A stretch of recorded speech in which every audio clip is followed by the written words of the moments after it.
ये कहानी है एक गरीब पिता और उसकी बेटी की। एक बार वह गरीब व्यक्ति अपनी बेटी को उसके स्कूल से लेकर शहर के एक महंगे होटल में पहुंचा। उस व्यक्ति ने फटे पुराने कपड़े पहने हुए थे और उसकी बेटी स्कूल की ड्रेस पहनी हुई थी। जब दोनों होटल के अंदर पहुंचे तो वेटर पूछा, सर आप क्या खाना पसंद करेंगे, आप अपना ऑर्डर बता दीजिए। तब उस व्यक्ति ने कहा कि आप मेरे बेटी के लिए एक प्लेट पाव भाजी लेकर के आ जाइए बस। वेटर ने कहा, सर आप कुछ नहीं लेंगे, आपके लिए भी कुछ लेकर आऊं?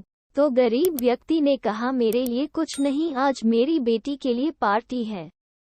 मैंने इससे वादा किया था कि अगर तुम इस जिले में 10th क्लास में टॉप करोगी तो तुम्हें मैं सबसे महंगे होटल में पार्टी दूंगा, तो आप सिर्फ बच्चे के लिए पाव भाजी ले आइए। वेटर ये बात सुनते ही दौड़कर अपने मालिक के पास गया और बोला कि सर आपसे एक छोटी सी रिक्वेस्ट है कि आप मेरी सैलरी से पैसा काट लेना, लेकिन आज मैं चाहता हूं कि उस बच्ची के साथ उसके पिता को भी एक प्लेट पाव भाजी खिलाया जाए, क्योंकि उस बच्ची ने पूरे जिले में 10th क्लास में टॉप किया है। वह गरीब पिता है, ज्यादा पैसे नहीं होंगे, इसलिए कह रहा है सिर्फ बच्ची के लिए ले आओ। होटल के मालिक ने जब ये बात सुनी तो मुस्कुराते हुए बोला, तुम उसके पिता के लिए भी पाव भाजी लेकर जाओ, उसके लिए भी लेकर जाओ, पैसे मत लेना। 4 to 5 पाव भाजी पैक करवा कर ले जाओ और 2 to 3 किलो मिठाई भी लेकर जाओ और उनसे कहना ये पार्टी होटल की तरफ से है, आप ये मिठाई ले जाइए और जश्न मनाइए। जब वेटर ने 2 प्लेट पाव भाजी लेकर गया तो वह व्यक्ति चौंक गया और बोला, मैंने तो एक ही मंगाई थी, मेरे पास पैसे नहीं है। वेटर बोला, अरे सर शर्मिंदा मत कीजिए, ये पार्टी होटल की तरफ से है, आपकी बेटी, हमारी बेटी ने टॉप किया है, ये मिठाइयाँ लेकर जाइए और जश्न मनाइए। पिता और बेटी खुश हो गए और चले गए।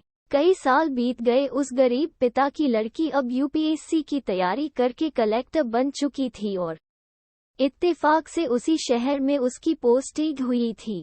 उस लड़की ने उस होटल में सूचना पहुंचा दी कि मैं उस होटल में लंच करने के लिए आ रही हूँ। होटल के मालिक ने जब ये सुना तो होटल को पूरी तरह से सजावा दिया। गांव में ये बात पूरी तरह से फैल गई और कस्बे के सभी लोग उन्हें देखने के लिए आने लगे। कलेक्टर अपने पिता के साथ उस होटल में पहुंची।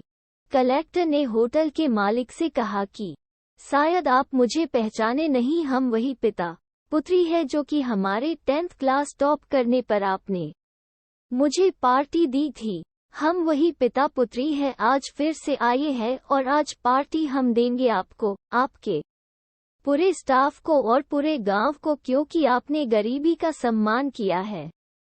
आपने उस दिन जो पार्टी दी थी, मुझे बताया कि मुझे कितनी और ऊंचाई तक पहुंचना है, कितनी और बड़ी मंजिल को छूना है। आपने एक नई प्रेरणा दी थी और आज मैं उसी प्रेरणा का एहसान चुकाने के लिए आई हूँ। वो मैडम ये सब कहते जा रही थी और आंखों से आंसू बहती जा रही थी। ये कहानी हमें सिखाती है कि कभी भी किसी गरीब का मजाक मत उड़ाना, हो सके तो उसकी मदद करना और अगर मदद ना कर सको तो उसका मजाक मत उड़ाना, क्योंकि वो सब देख रहा है। बनना है तो उसकी नज़र में अच्छा बनिए। जहाँ भी रहिए कर दिखाइए कुछ ऐसा कि दुनिया करनी चाहे आपके जैसा।